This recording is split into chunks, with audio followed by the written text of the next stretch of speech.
to another video. Today we are going to cover our nuclear revenge serial date rapist gets the smackdown he deserves. Seattle Martini TLTR summary. When a dear friend fell victim to a serial date rapist, I get him arrested for drug trafficking with unintended consequences more dire than I had planned. Justice. When people ask, "What's the worst thing you've ever done?" my mind instantly loads the following story into memory. But I've never shared it, until now. Obligatory background: I grew up in the Pacific Northwest to an entertainment industry family. I spent a lot of my formative years on the road touring. It was a deceptively conservative life. When I was around 8 or 9 years old, I witnessed a jazz sax player from a band that my dad had booked shoot up and drop dead. This really drove home, just say no, high school straight shooter. I played music all through school and started working professionally at a young age. I was pretty much straight edge until college. I got around to reading some Hunter S. Thompson and decided that a bong hit wasn't going to kill me. A few years out of school, around 1991, I started a small indie dance label and recording studio. This was back before every kid with a laptop could record in their bedroom. Anyhow, my company, HQ, became a favorite hangout for local rave promoters and club kids. I became pretty well connected in that scene. I started experimenting with more and more types of party drugs and subsequently found myself with friends who were either major dealers or dealer adjacent. Untouchable in this clique, there were 3 or 4 dudes who would be considered douchebags. You know the type: fake tan, steroids, bleached hair, nice cars, etc. There was one dude in particular whom I always got a bad vibe from. As a young man in my 20s, I liked sex as much as the next guy, if not more. But even when I was out clubbing looking to get laid, I never pushed my agenda.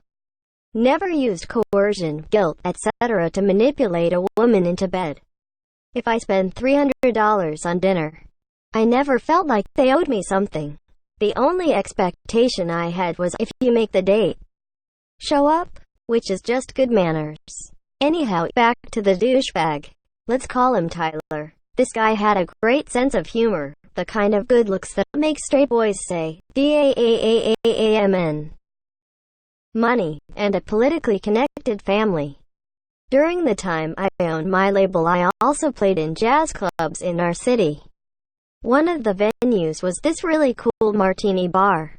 One of the bartenders was this super cute, bubbly, bright, and just downright fun girl. I met her in the rave scene, but got to know her through my jazz gig. She was super flirty but was super old-fashioned.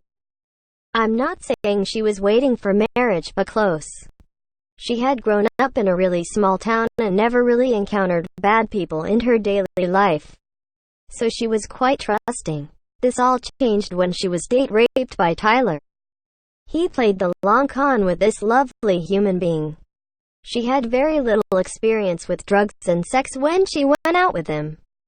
He got her whacked out on MDMA, did some pretty messed up things to her, had a buddy take photos and violate her too. She was never the same after that. PTSD, self-loathing, depression. It was as if he killed her. Turn the other cheek, my ass. Tyler told her that she had blacked out and didn't remember being into it, and peppered her with the typical bullshit along the lines of, "I don't have to rape anybody. I get all the girls I want," along with, "Nobody will believe you, and even if they did, there's no way I'll get arrested," etc. Personally, I was bullied a lot as a kid, and I can take a lot of shit and not blink an eye. But when somebody hurts somebody I care about, I tend to lean toward asymmetrical responses. Ironically, Tyler was not a consumer of drugs nor excessive alcohol. This factors into things later. I spoke to 2 people about my plan. One was a major drug trafficker, the other was a member of state law enforcement. The Cliff Notes version of the retribution was, I purchased about $3,500 worth of heroin in prepackaged, ready for retail baggies. I also got about 10 sheets of really powerful blotter acid. Tyler was attending a birthday party at a restaurant where I knew the valet staff really well. Well, not that well, but I was always an over-the-top kind of tipper. They knew me, knew I knew Tyler, etc. I told them I wanted to pull a prank on him and put something in his car. I slipped the guy a note and told him it was harmless and wouldn't come back on him. So he agreed. I put the contraband under his passenger seat, gave the keys back and took off. Springing the trap, Tyler was a creature of habit and always took the same route home. My friend the state trooper didn't know what I was up to. I simply told him this dude who hangs around my circle of friends was becoming a major drug dealer, and it putting my friends in danger. I told him the where and when and left him to his own devices. Around 1:20 a.m. Tyler gets pulled over and my friend does a DUI check. Tyler went ballistic because he was stone cold sober. The trooper asks if he can search the car.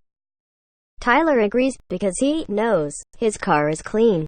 He gets arrested for possession intent to distribute, and the legally concealed pistol in his car didn't help either.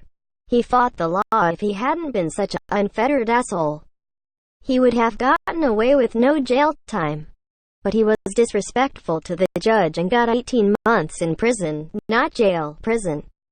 He really was a moron. Instead of keeping his head down, shutting the hell up and doing his time, he acted like a horse's ass and ended up getting killed.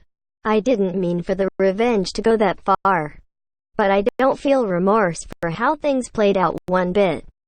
I hope his rapist ass rots in hell.